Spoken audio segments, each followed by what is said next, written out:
એક સમય ચંદ્ર નામનો એક રાજા હતો.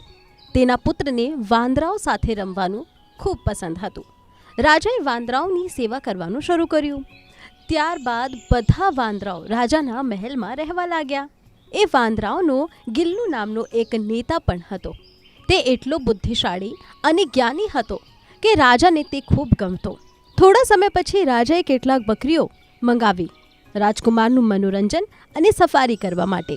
તે બકરીઓમાંની એક લોભી હતી, જે દરેક વખતે કોઈક ને કોઈક બહાને રસોડામાં ખોરાક ખાવા માટે પ્રવેશ કરતી હતી.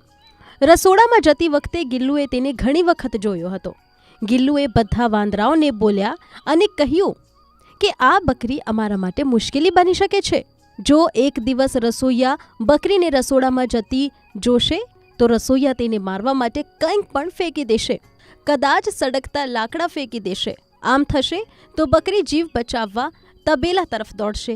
જો બકરી તબેલામાં જશે તો બધા ઘોડા પડી જશે.